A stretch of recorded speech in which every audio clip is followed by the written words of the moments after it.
This collection of narratives presents deeply moving and intense experiences that explore the aftermath of our decisions, the courage required to defend those we care about, and the intricate emotions that arise from trauma and betrayal. I used to work as a 911 dispatcher, specifically handling fire and rescue calls for our entire county. It was a job where every shift had the power to change someone's life in an instant. After a year of intense training, I was finally allowed to take on shifts independently. One critical part of this training was learning how to accurately input addresses, especially those with alternate street names. Our county had a highway called US 1792 that locals referred to by different names, like Orlando Drive or French Avenue.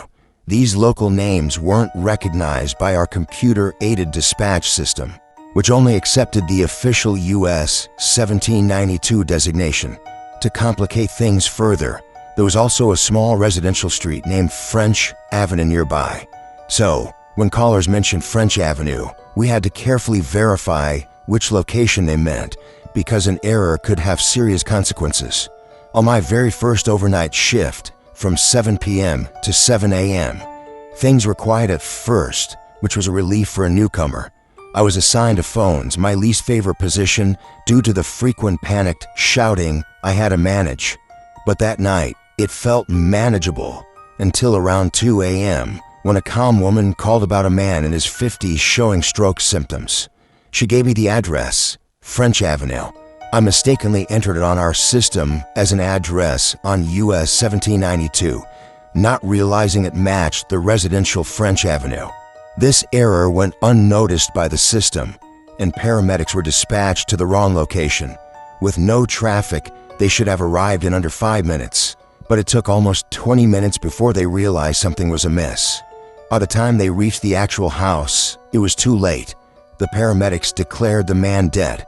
I was devastated, knowing my mistake potentially cost a life or at least the chance to save it.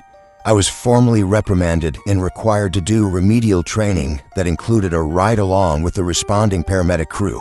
One of the crew members tried to comfort me, suggesting the man had serious medical issues and was likely beyond help even when the call was made.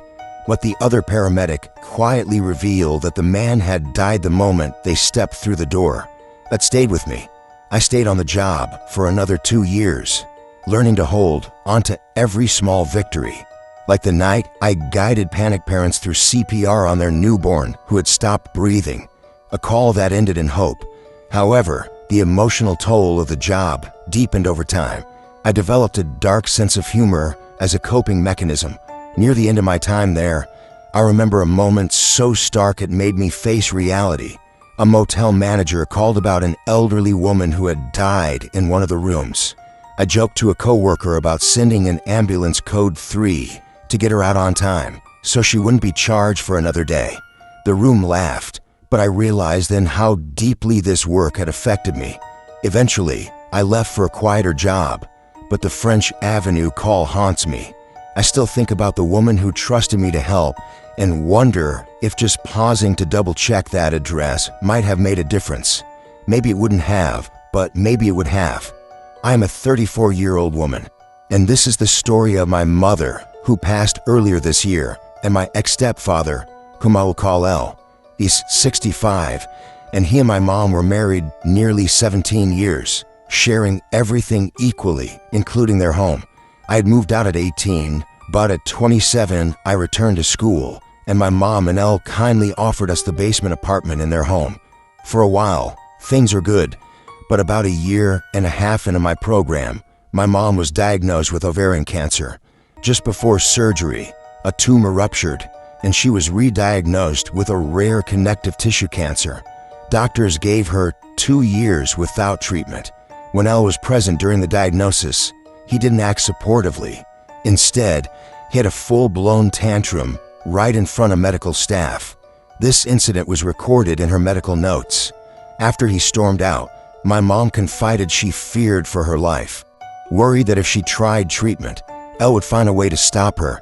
And sadly, she was right. His erratic behavior escalated quickly: verbal, emotional, and then physical abuse. He drained their bank account, so she couldn't even buy groceries. He tampered with her car's brake lines to prevent her from physically going to treatment. She had twice weekly appointments, but managed to attend only half, relying on me or my spouse for rides. Eventually, she moved into the basement with us, and I began standing up to Elle. I warned him. If he didn't stop, he would be held accountable. He laughed and told me, "You're just a woman. What can you do?" So I did everything I could. I hired a lawyer and switched my studies to criminal law to understand the system better while gathering evidence. I installed security cameras at home, obviously marked, which he knew about but disregarded. Meanwhile, I arranged to buy out his share of the house. He just needed to sign a document to get $250,000 within 30 days. But he refused, saying, "You're not getting my house. I'll put your whole family on the street." All of this defiance was captured on video. When my lawyer served in court papers, he refused to appear, claiming he knew more than lawyers. But it backfired.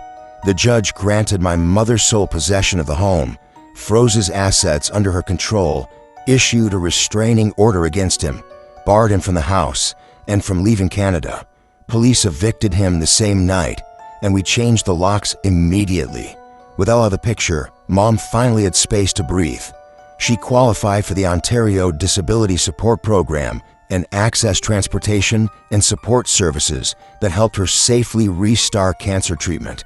The lawyer also helped her change the home's ownership from joint tenants to tenants in common, allowing her to will her portion directly to me. Over the following 2 years, Elle refused to sign divorce papers or accept settlement offers. I became my mother's primary caregiver, supporting her through both cancer and his persistent harassment from afar. At one settlement meeting, he declared to the lawyers and judge that he was done participating and that he would just wait for her to die and take everything. Laughing at them, that was the last anyone heard from him. My mom didn't die from the cancer directly, but from a tumor rupture causing an upper gastrointestinal bleed. She passed in my arms, and I was later diagnosed with PTSD from that trauma. Despite my grief, I took care of all her affairs, legal matters, estate, and final wishes.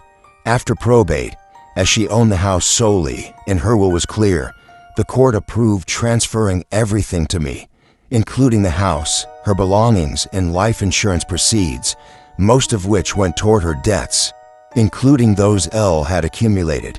In the end, everything Elle expected to inherit by waiting for her death came to me. I'm not heartless. I agreed to honor the original 50% buyout, minus the money he owes me. That debt now exceeds $50,000 and grows as I cover mortgage payments, renovations, and legal fees out of pocket. My lawyer is also pursuing compensation related to my PTSD. But here's the twist. Elle disappeared. He stopped updating the court about his whereabouts, violating the order that kept him in Canada. A friend recently found he fled to Mexico. If he doesn't return and dies there, I can petition the court to seize his estate to cover what he still technically owns. If he returns, he faces penalties for fleeing. Legally, he cannot reopen any claims since he abandoned them in court. The house is mine. Full legal ownership and sole possession. I'll never get it back. I'm still fighting to hold him criminally responsible for what he did. My lawyer says it's a long shot, but possible. The medical notes, videos, and his own words point directly to his actions leading to my mother's death. This experience has broken me, but I've fought for her every step and continue to do so. I love you, Mom. A trigger warning is necessary before sharing this story, which involves physical and sexual violence. This is the account of how I confronted and fought back against my rapist. About a year ago, when I was 20 years old, I was assaulted by a man in his 50s who was addicted to meth. He offered me drugs when I was extremely intoxicated and barely able to walk. We ended up at his apartment, where he assaulted me over the course of 5 hours while I was drugged.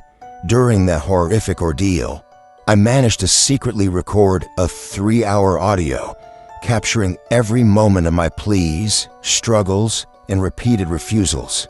I handed over the recording to the police, hoping to prevent this person from harming anyone else.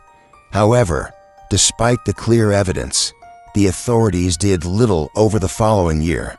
This man continued to roam freely, a distressing reality in our small town. To make matters worse, my parents were informed about the assault against my explicit wishes and a legal breach of my privacy. Fast forward to yesterday, I entered a store and saw him sitting on the floor. I was intoxicated at the time, which I acknowledge is a problem I face. When I engaged him, he said disgusting and vile things, making sexual gestures that horrified me.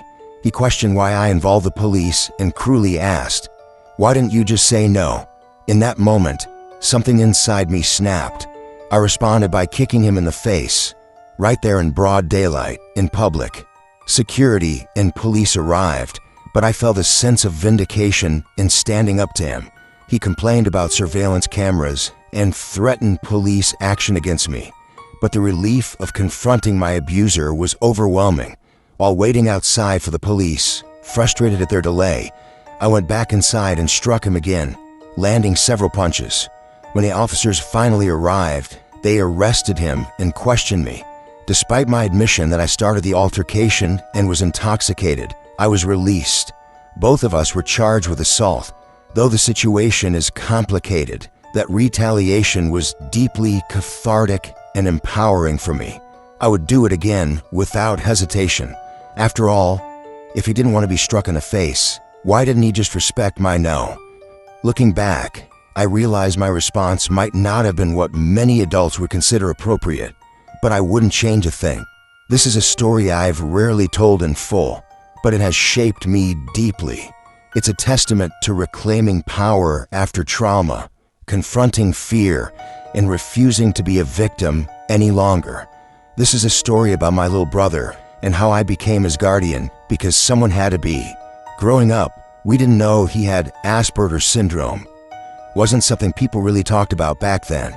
He was different, quiet, sensitive, and often struggled to grasp social cues or keep up with conversations and games. Unfortunately, kids can be brutal toward anyone who stands out. I was in high school while he was in middle school, attending different campuses with separate routines. Still, I always knew how he was doing just by watching how he walked through the door after school. Some days, he came home bearing bruises on his arms, legs, or even his face.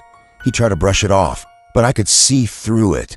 The pain, the confusion, and his inability to understand why kids were so cruel. I decided to act. I began skipping a class or two here and there to visit his campus during breaks and lunch. I kept my distance to avoid drawing attention. I wasn't there to cause trouble, but to watch over him silently. One day, everything unfolded in front of me. A boy suddenly shoved my brother to the ground.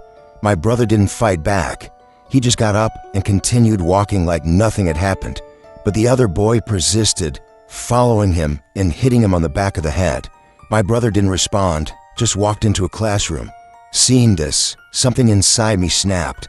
I crossed the campus, grabbed the boy by the back of his neck, and headbutted him hard. He cried almost immediately. I leaned in and whispered with dead seriousness that if he ever touched my brother again, I'd break every bone in his body. Then I walked away without another word. I didn't report it or tell anyone. I didn't need to. That wasn't the end. Later that day, I skipped my final class to watch my brother walk home. As he was leaving, another boy, likely a friend of the first, ran up behind him, shouted something about some dumb older girl, presumably me, and shoved my brother into the street just as a car was coming. The driver had to slam on the brakes to avoid hitting him. That was it for me. I pulled my brother back to safety and told him to stay put. Then I went after that kid. I didn't care that he was younger or smaller, or that the law might not look kindly on me doing this. What mattered was that he had tried to hurt my brother. I grabbed him by the hair, dragged him to the ground, and started hitting him with everything I had. I don't know how long it lasted. I just remember the rage, the blind fury driving me. I only stopped when someone physically pulled me away. Later, I found out I had broken that kid's arm. The car's driver had called the cops and was the one who intervened. Surprisingly, once the police arrived, The boy backed me up, explaining exactly what happened and admitting he would have done the same to protect a sibling. The officer, who had a little sister on the autism spectrum, understood completely. He looked at me, took in the situation, and told me to take my brother home. No charges, no warnings. Just a simple, don't do it again. On the way back, we stopped at a 7-Eleven where I bought ice cream for both of us. My brother seemed shaken but also comforted, as if he sensed someone had finally stood up for him, even if he didn't know all the details. Now he's older and doing well, thankfully free of many scars that kids with differences often carry. But I remember everything, the bruises, the helplessness, and the moment I decided to say, not anymore. Being someone's protector isn't always neat or clean. Sometimes it requires doing things you wouldn't normally do. But if there's one thing I've learned, it's that standing up for the people you love is never the wrong choice. Not when they're hurt. Not when the world tries to make them feel small. That was my brother's keeper moment. I still am, in many ways. And if anyone ever tried to hurt him again, I'd do whatever it took. The world can be cruel, especially to those who are different. But we all have the power to choose how we respond. We can look away, or we can stand up. Sometimes, it only takes one person to make the difference. That day, I was that person, and I'd do it all again in a heartbeat. My ex and I had been together for 2 years when I realized she was the person I wanted to spend the rest of my life with. Things between us were great. Hardly any fights. We connected on nearly every level, and I trusted her completely. She seemed to genuinely care about me, and I thought I had truly hit the jackpot. I even went as far as buying the ring she had been admiring not long before. I planned to propose right after we returned from vacation. I even had lunch with her father to ask for his blessing. But just a few days before I intended to propose, she stopped answering my calls and texts. At first, I thought it was something at work or family related, but when a full day passed without any response, I grew concerned. We had keys to each other's places and treated our homes like shared spaces. So after work, I decided to check on her. Her car wasn't there, but there was an unfamiliar SUV in the driveway. Assuming she had a friend over, I went inside to leave a note. Then I heard the shower running upstairs. Not unusual, but soon after, I heard her voice in a man's voice. I stood there for a moment, trying to process the sounds. Then came the unmistakable noises of intimacy. I didn't barge in or yell, but I walked to the bathroom door, which was slightly open, and saw her reflection in a mirror with another man. That's when I simply turned around and left. Not long after I got home, she started texting me, saying she had been sick and staying at her mom's. I ignored her messages and calls for a few days. Eventually, I returned the ring and confronted her. She twisted the narrative completely, calling me a stalker, accusing me of violating her privacy, and saying she was glad she cheated because I deserved it. She wouldn't answer how long it had been going on or who the man was. That was when I walked away. Months later, I learned she was officially with the man she had cheated on me with, whom I'll call Foak. Meanwhile, I started seeing someone new. Not serious, but she was younger, beautiful, funny, and emotionally undemanding. Her only real red flag was that she loved to party every night. Since she never pushed for commitment, I went along with it. Then my ex started blowing up my phone. Once she knew I was with someone else, she suddenly filled her messages with apologies, saying she missed me and had made the biggest mistake of her life. She claimed the man she cheated with mistreated her, and that I was the best thing that had ever happened to her. I had zero interest in getting back together, but seeing her desperation sparked a petty fire in me. I decided to give her just enough rope to see what she'd do with it. We met at a park near our house. I arrived late on purpose.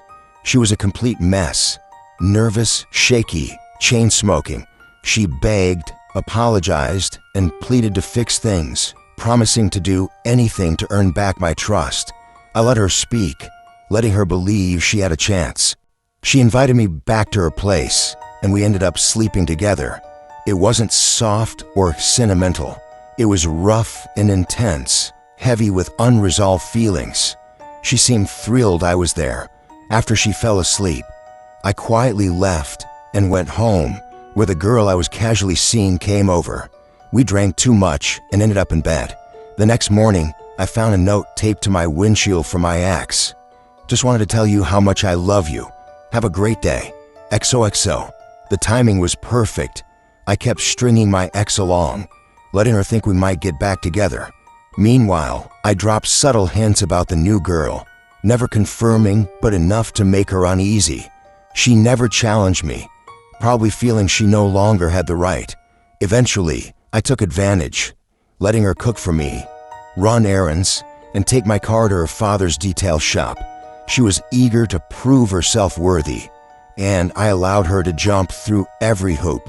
Harmony knew I was being cruel, but I told myself this was just karma. One night, she made dinner, packed a bag for me to take to the gym, and afterward we ended up in bed. In the middle of everything, she burst into full-on sobbing, crying that she wanted to be my wife, to be mine forever. That broke the spell. Suddenly, this wasn't fun anymore. It felt gross. I told her it was too much, too soon, and that she was suffocating me. I asked her to leave. She begged not to be pushed away, but I shut the door. That was the last time I saw her. She tried for months afterward, calls, texts, even showing up at my workplace. I managed to avoid everything until she finally gave up and went back to Faux Hawk. Last I heard, they were engaged. As for me, I eventually cooled things off with the party girl. I couldn't keep up with her lifestyle, but we stayed friends. Looking back, I can't say I'm proud of how I handled everything. At the time, it felt like righteous payback, but somewhere along the way, it stopped being about closure and became about control. I saw a side of myself I didn't like, even though part of me still thinks she deserved some form of consequence for her betrayal. I admit I went too far. Revenge feels good in the moment, but it rarely makes you feel whole. What I learned is sometimes the best thing you can do is walk away and let someone else handle the mess they've made. Still, I'd be lying if I said a tiny part of me wasn't satisfied with how it all played out. These powerful narratives shed light on the intricate and often painful realities of human experiences, highlighting resilience amid trauma, the complexity of emotions triggered by betrayal, and the profound consequences of the choices we make. Each story calls on us to reflect deeply on our actions and the emotional ripples that follow, reminding us that standing up for ourselves and our loved ones, though difficult, can define the path to healing and justice. If these stories of resilience, justice, and personal strength resonated with you, please consider subscribing to our channel, liking this video, leaving your thoughts in the comments, or sharing these experiences with others. Your support helps spread awareness and fosters connections that inspire bravery and healing in the face of adversity.